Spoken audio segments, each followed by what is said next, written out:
Hello, Tubby and Coos fans. It's me, Candace, here again for an author event. I am really excited today to talk with author Sarah Monette, also known as Katherine Addison, who is the author of The Angel of the Crows, is her newest book that we're going to talk about today. But she's also the author of The Goblin Emperor, which is an amazing book and one that's a really good seller at the store. And I'm sure a lot of you have read it. Her short fiction has been selected by the year's Best Fantasy and Horror and the year's Best Science Fiction. As Sarah Monette, she is the author of the Doctrine of Labyrinth series and the Locus Award-winning novel, The Goblin Emperor, and her co-author with Elizabeth Bear of the Iskrin series as well. And her newest book is The Angel of the Crows, which is sort of a spin on Sherlock Holmes. And so we're going to talk about that today. She lives near Madison, Wisconsin. So welcome, Sarah. Katherine, how are you? Good, thank you. Thank you for being thanks for being with us today. And I know just my viewers are typically used to this, but just as always, sometimes there is a lag between me talking and the author hearing it because technology. So if there's a little pause in between somebody talking and somebody answering, that's why. It just happens sometimes. So just be aware that there may be some sort of a tech lag there. Katherine, talk to us about your new book, The Angel of the Crows, and tell us a little bit about it. And I would love to hear where you got this idea or what sort of inspired you to write this.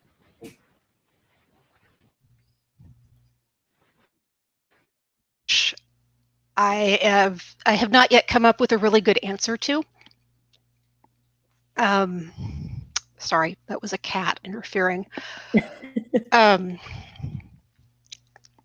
So I've always loved Sherlock Holmes, and I was thinking about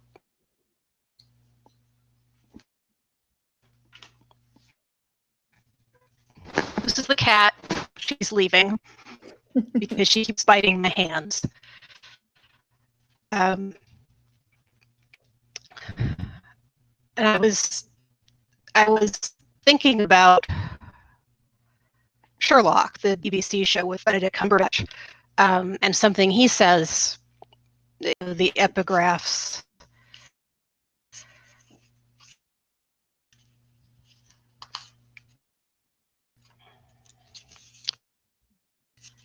Which he says, I may be on the side of the angels, but don't think for 1 second that I'm one of them. And I started thinking, well, what if he was an angel? And then I started thinking about what it would be like to live with an angel, and how an angel might perceive London.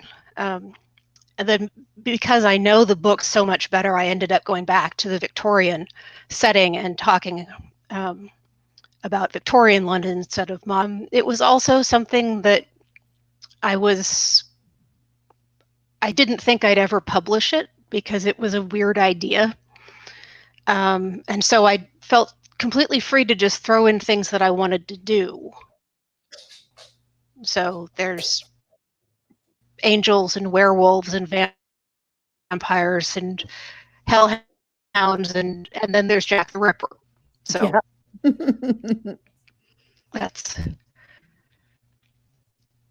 that's really about what happened.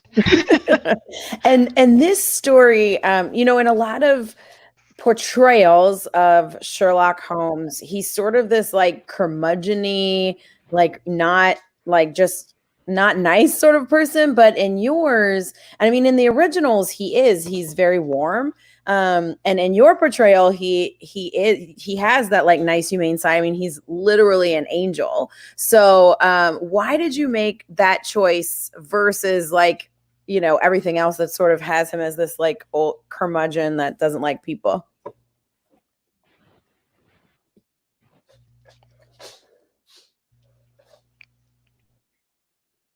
Holmes. So, sorry, there was a there was a lag. Sure. Yeah, there's two different sort of sides to Holmes, but they're both in the original stories. Both this sort of misanthropic character who doesn't like people and doesn't want friends, and the one who's very enthusiastic about everything, science, and passionately interested in mud stains, and it. And I wanted to do that Holmes instead of the very sort of stiff and unemotional Holmes. Yeah, I feel like he's overdone. Like you see that everywhere. So that's why your portrayal of him was like, oh, this is refreshing because you do see it's like it's not this same sort of thing that you see all the time. So I thought it was interesting. Think of Crow as sort of Holmes played by Adam Savage. Yes. With that complete geeky enthusiasm for everything.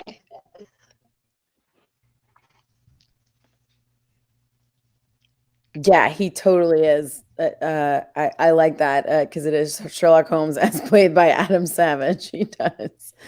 So tell us about, you like you said, you kind of throw a lot of supernatural things into this story as well. So what kind of difficulties came with trying to like stay true to Sherlock Holmes, but also put your own spin on it?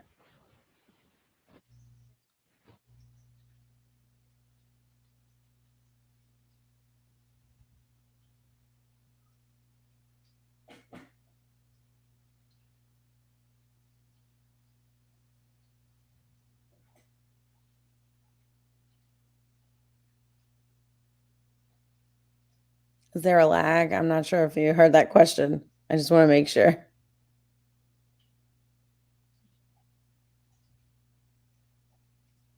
Also possible the internet went out.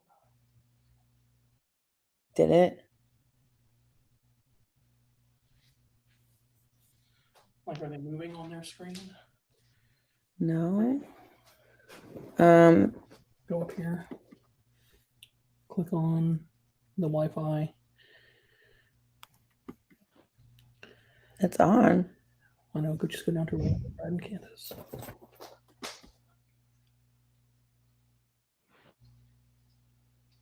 Technical difficulties. I'm not sure if it's my internet or not, so I'm trying to fix it.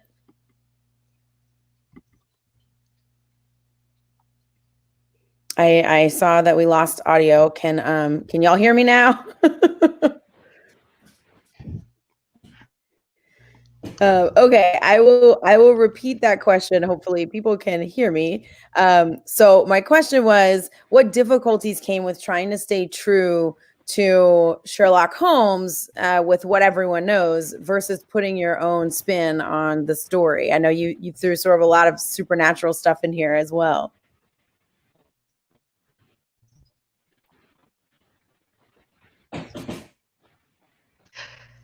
Yeah, well, I was not 100% concerned with staying true to the story because part of what was interesting to me was seeing what happens to the stories when you put them in this world, where the most reasonable explanation for Charles Baskerville's death is that, yes, a hellhound got him.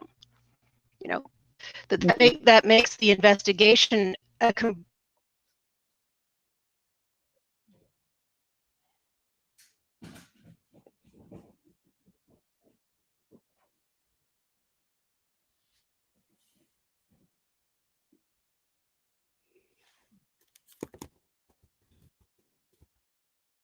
I think Catherine's internet may have gone out. So we're going to see if she comes back. Are you there? Oh, okay. Now you're there. It looked like you went out for a minute. So we didn't hear what your answer to that question. Sorry about that. But I think your internet must have gone out or something. But you're back. Okay. No. Yeah, my internet does not seem to be as stable as I would like. Yeah, it looks like your video sort of keeps going in and out, but I can hear you. Um, Mm-hmm. Okay, the thing I was doing that I was having fun with was taking the Holmes stories, the ingredients of the Holmes stories, and putting them into this world with a completely different set of rules and seeing what happened. Just, okay, what happens when we try this? What happens if vampires are real? What happens if hellhounds are real? I wrote this book a lot just for me. Like I said, I thought it was way too weird to ever be published, so I did what I thought was fun, which, as it turned out, my editor also thought was fun. And then from the reviews so far, a lot of people seem to think is fun. Yeah, I think it's definitely fun. And especially if you're used to sort of the same old Sherlock Holmes, this is not that. So that's why I thought it was fun, because it's like a very different sort of take on something that you've seen a million times. And I think that was pretty cool. So what kind of research did you do for this book? Like, did you read a lot of Sherlock stories, or did you just sort of take what you knew and had fun with it? Like, how did you do that? Mm.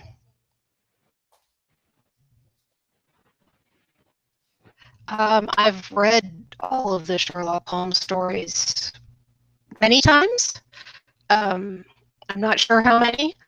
So I know them pretty well, but I also had the book to hand, so there are several scenes where the dialogue actually Conan Doyle's dialogue, Jack the Ripper.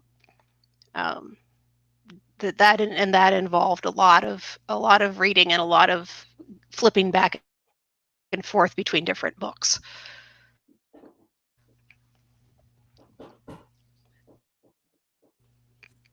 Yeah, and I also thought, and Desiree says this as Also Google Earth.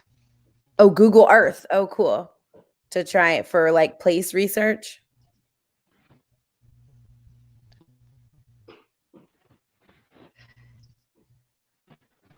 Mm-hmm. Yeah, to see what the streets of London actually are doing, which was interesting. Trying to work, it was 2018, backwards to what it looked like in 1888. So Does that show up on like do they show you what the streets looked like back then? Yeah.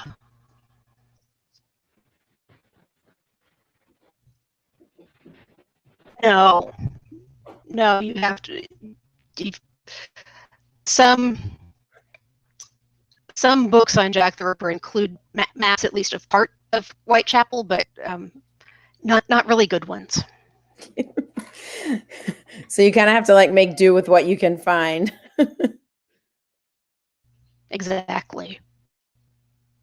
And also Desiree had said this as well. I'll put it up on there, but I agree that like Moriarty as a vampire was like super perfect in this book. Because like, of course, if vampires exist, Moriarty would be one. Did you like, how did you come to that decision? Yes.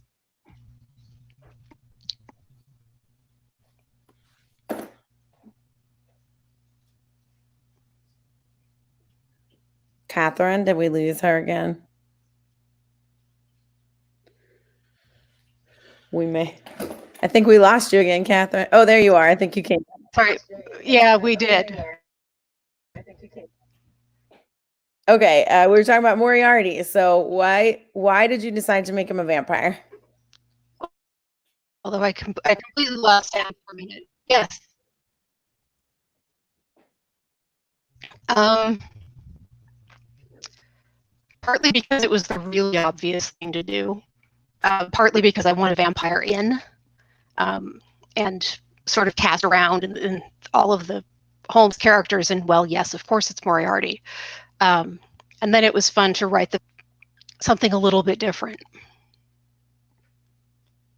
Yeah, and Moriarty as a vampire, it was just so perfect. So it was like, yeah, this is clearly what would happen if this was real. Yes.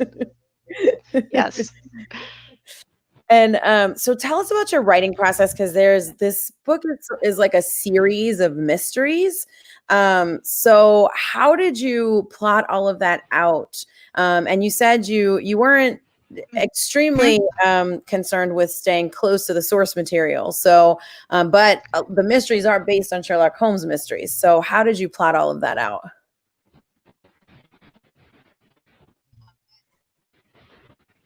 Mhm. Well, I originally knew I wanted to deal with the three novels, Study in Scarlet, The Sign of the Four, and The Hound of the Baskervilles, leaving off The Valley of Fear because I don't like it very much. Together, I thought, oh, well, the thing that's going on in London in the late 19th century is Jack the Ripper. And that has a very specific chronology that, the women were murdered on these nights. In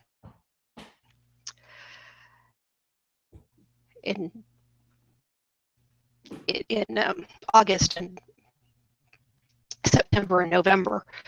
And so that was sort of backbone for putting the stories in. And then I just looked for fun things to do. So it's not a terribly tightly plotted novel. But I've written those. This was more fun. Yeah, and I mean, I think that's the one thing about this book, is that you can tell that you had fun writing it, and so that makes it fun to read. Also, I think when you know that the author just was having fun, and I think this start. I think I saw in an interview somewhere. Did this start as fan fiction, or did this sort of grow out of fan fiction?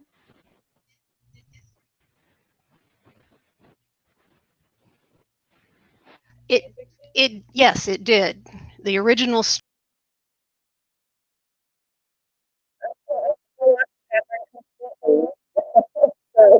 I'm gonna hang out and see if she comes back.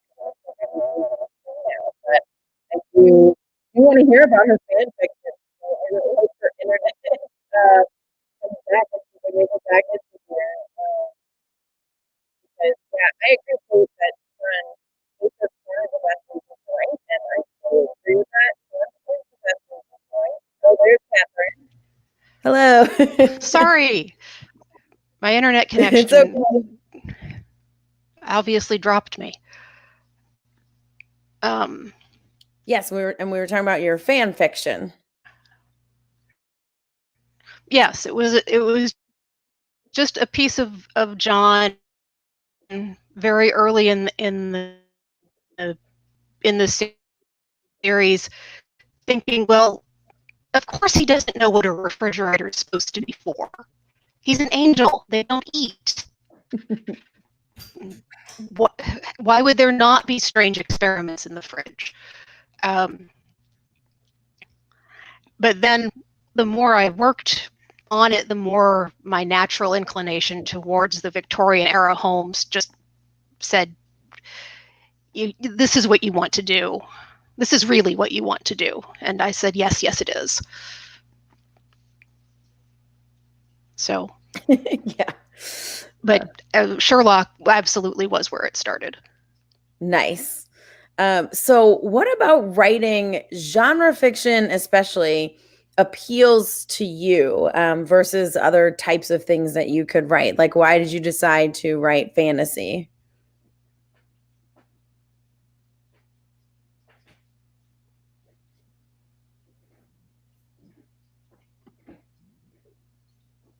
Did you hear the question? Sorry, it may have a lag again, but I'm asking what appeals to you about No, writing I'm genre fiction? sorry. Oh, that's okay. What appeals to you about writing genre fiction, and why you write fantasy specifically versus other types of things that you could write? Sorry, now my dogs are barking.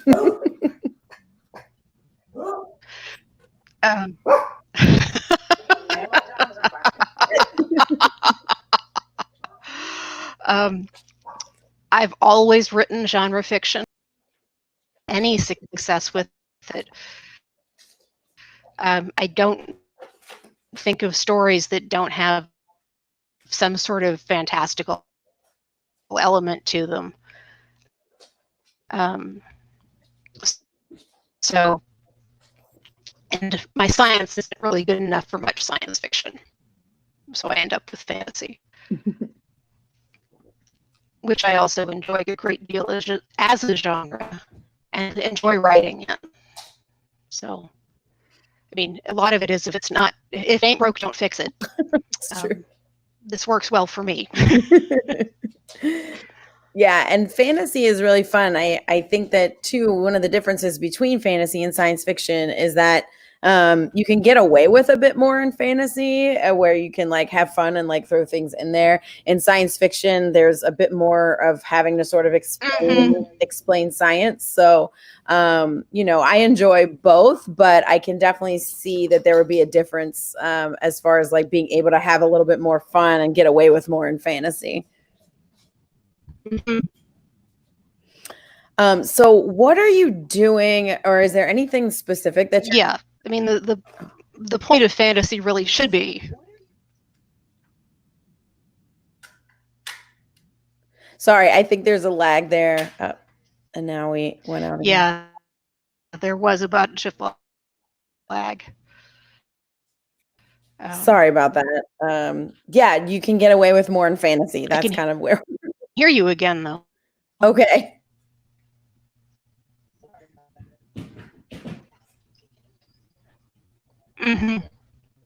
Where we were.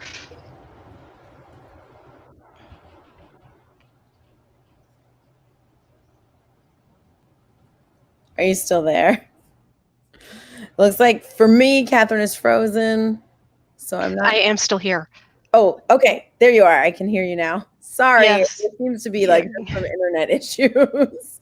But yeah, we were just talking about with fantasy, generally you can get away with more, and I think that's cool as well. It makes it fun for me to read, at least.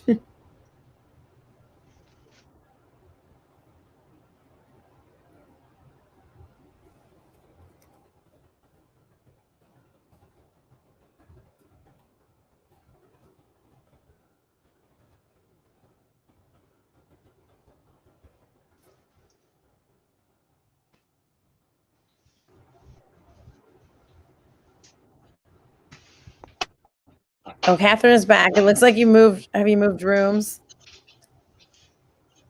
Or are you still in the same? Oh no, here we go.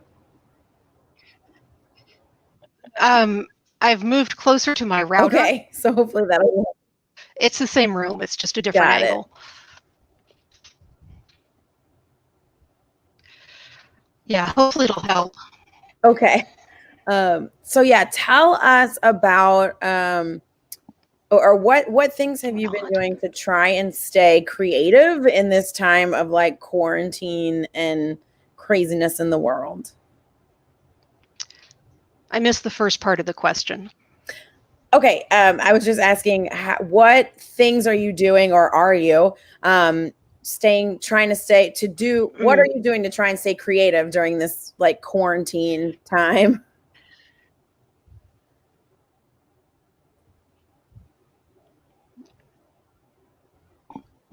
Right.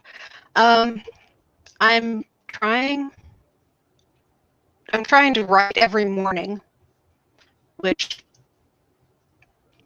is a good habit anyway. And I'm trying to read a lot. I think it's always been to read. So Yeah. So I'm reading a bunch. Oh, good. I found it sort of difficult to read. I mean, as much as I love to read, you know, I don't know if it's my quarantine brain. And some people have been finding it way easier to read. For me, it's been a little bit harder to concentrate maybe on certain things, but I am reading. I'm trying to read every day. And, but yeah, I found it a little difficult.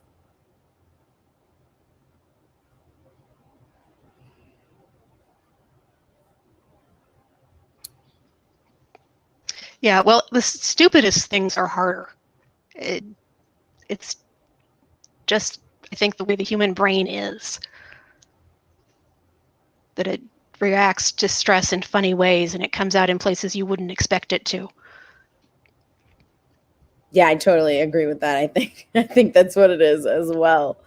So do you have, I know you said you've been trying to read a lot. Do you have any recommendations for us of things that you've read that you've really liked recently?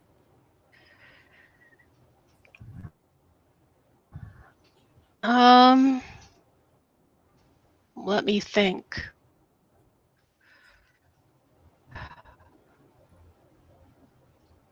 I read a lot of true crime. I mean, the interest in Jack the Ripper is pretty much indicative. And I did read something. There's a really good book by a woman named Sarah Churchwell called Careless People, which is about the Great Gatsby and all of these things, and she brings them together in a really amazing way. Is that true crime? So it's nonfiction, but it's really, really excellent. And that's Careless People by Sarah Churchwell. Is that right? Just want to make sure I'm telling people the correct book.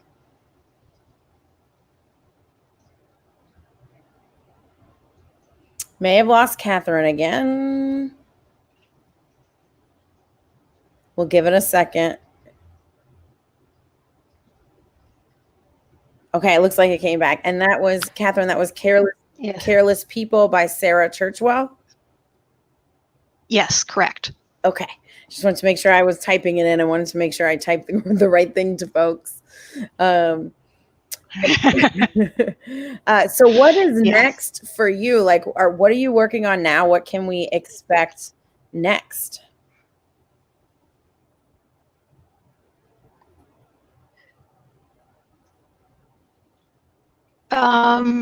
Right now, I'm working on a book called The Witness for the Dead, which is in the same universe as the Goblin Emperor. It's about one of the secondary characters. I'm finishing that and trying to work on a sequel. That book will have a sequel. The Goblin Emperor does not. They're mysteries too, and apparently that's what my brain wants to try to figure out how to do now, is tell mysteries.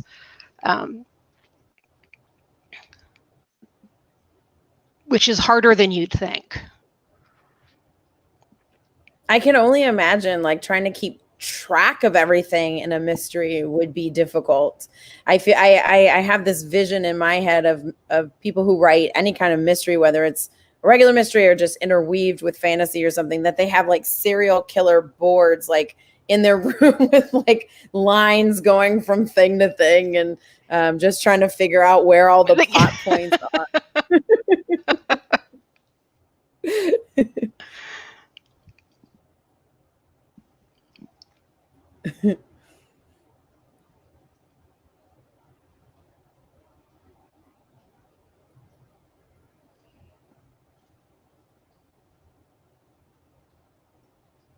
So sorry, y'all. I think there's a big lag again, and Catherine may be frozen. So we'll give it another second. It always seems to unfreeze, so at least there's that.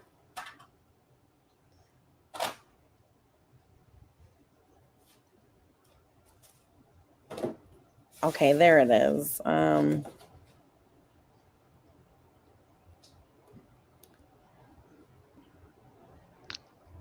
There you are. Okay. I think Yes. it keeps freezing for me for some reason. I'm sorry about that. But yeah, so what secondary character does this new book focus on? Just curious.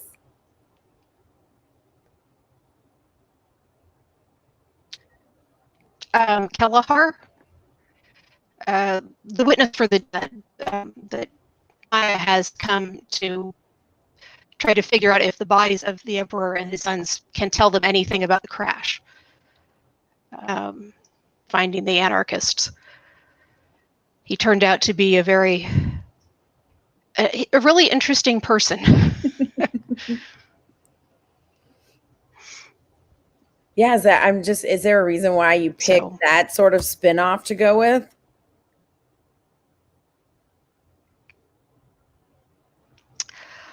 That was the one that, I mean, I had a bunch of different ideas of things that I could work on in this universe, because it's a very big universe. Mm-hmm.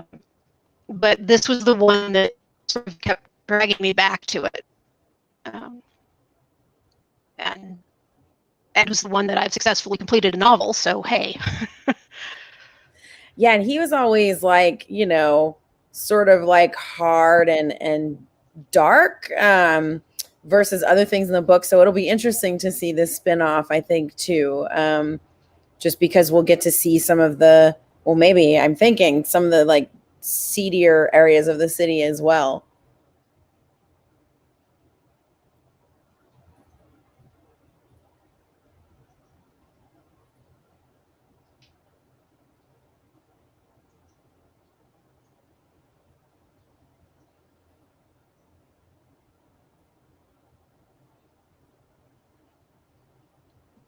I'm not sure, Catherine, if you heard that, or if I don't know if there's a lag or not. Anyway, I was saying that I think it would be interesting to see. No, I missed that one. Okay. Interesting to see this story because he was sort of a harder, like, character, I guess, and that we might see some of the like seedier parts of the city because of who that book is focusing on.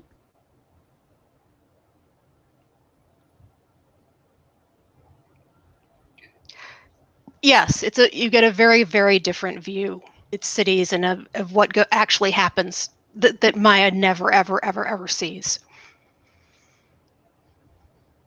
And that's... Yeah, and that'll be super interesting just to get that other point of view. Yeah, I found it to be kind of a relief after the Goblin Emperor, which is so claustrophobic. On purpose, I did it to myself, but it was a relief to actually get out and write about more than just the court. Yeah, I'm excited to see more of the city. So, and I'm sure a lot of readers are too.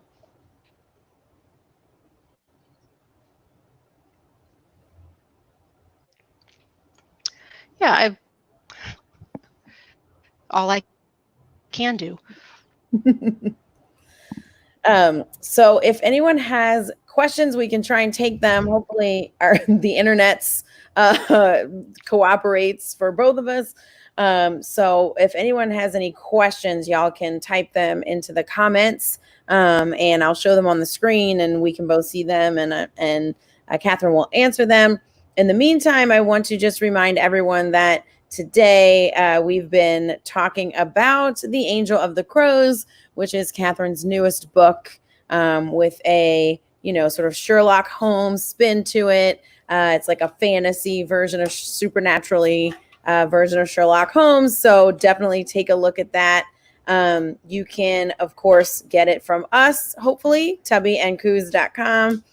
Place an order and we will go ahead and order it for you. You can also order anything that we talk about here or any author on our bookshop site, bookshop.org/shop/tubbyandcoos. But of course, the easiest and best way is to order from us directly. So if you go to tubbyandcoos.com, place an order. We're happy to get Katherine's book to you. And you can also find Katherine online on Twitter, which is the best place to find almost anyone these days. She's at Penny Vixen on Twitter. So feel free to look her up there and give her a follow. I'm sure a lot of you already follow her, but if you don't, you can go check her out on Twitter. And, please buy books as well. And if anyone has any questions, go ahead and type them out and we will get to them. It does look like there's one question.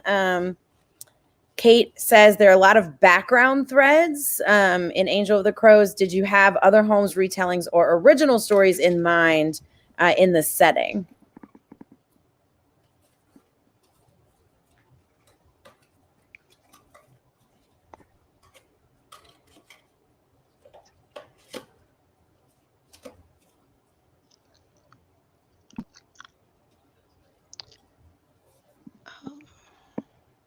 Can you see the question on the screen, Katherine? That's the.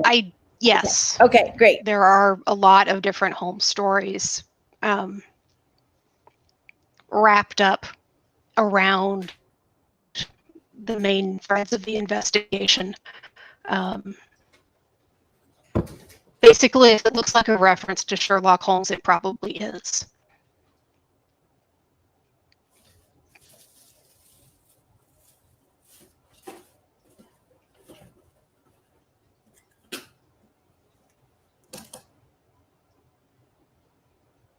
Katherine froze up again, but yeah, there are tons of Easter eggs in this book. From what I heard, she just said, if it looks like a Sherlock Holmes reference, it probably is in this book. Hopefully she comes back soon.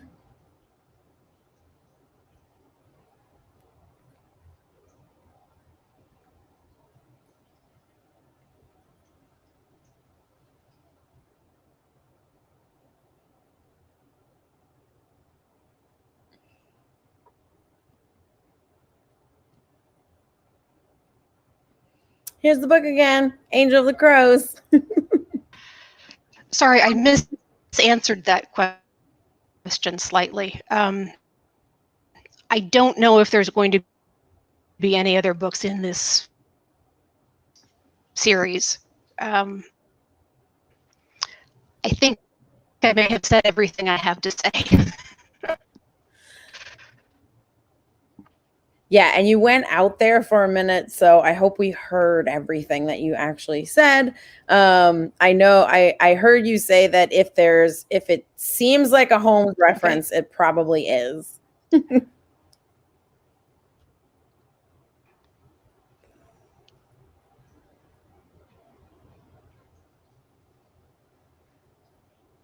So here's another question. Have you planned out who the Thames Torso Murderer is in this universe?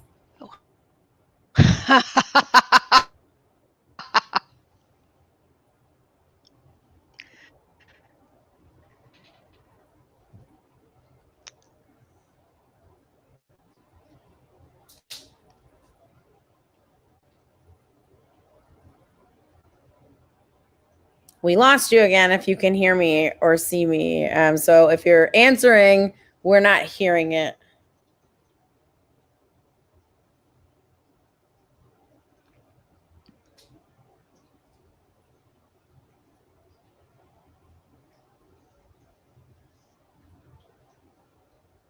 Katherine?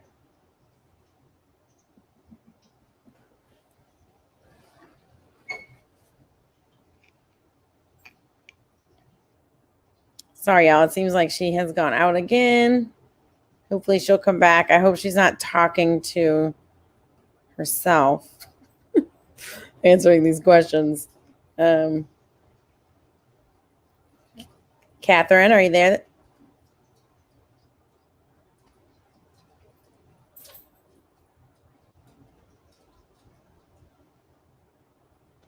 If you can hear me, that's a great question. And no, I have no idea. Okay. She said she had no idea. So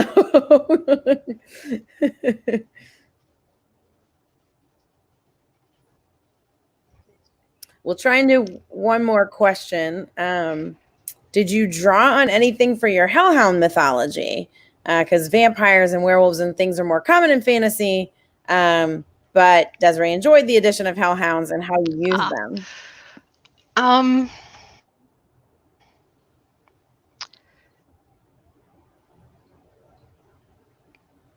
No, really, the only thing I was drawing on was what's in the Hound of the Baskervilles.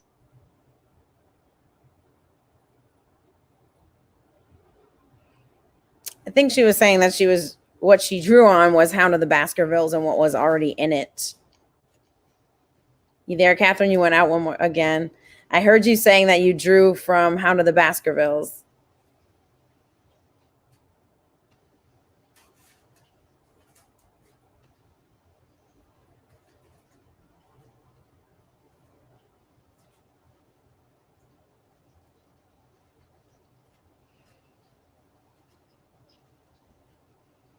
Okay, well, one more time, just to let y'all know. Thank y'all for watching and for dealing with our internet issues today.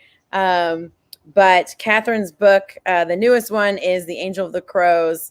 It's really fun fantasy Sherlock Holmes. So check that out because it is super fun. And I'm gonna actually leave it on the screen. And go ahead and buy that from us, tubbyandcoos.com, and place an order and we can get it for you. Again, you can find Katherine online at Penny Vixen on Twitter, which is where most authors hang out these days. And again, tubbyandcoos.com, place an order. It's called The Angel of the Crows. And I am super looking forward to this next book in the Goblin Emperor universe. I'm excited to see more of the city, and I know a lot of readers are. So thank you, Katherine, so much for joining us today. I know it's been a bit of a pain with the internet, but I've enjoyed talking to you and hearing your answers. And, you know, hopefully y'all watching have enjoyed it as well. So thanks everyone for watching. Thank you, Katherine. Y'all have a good evening.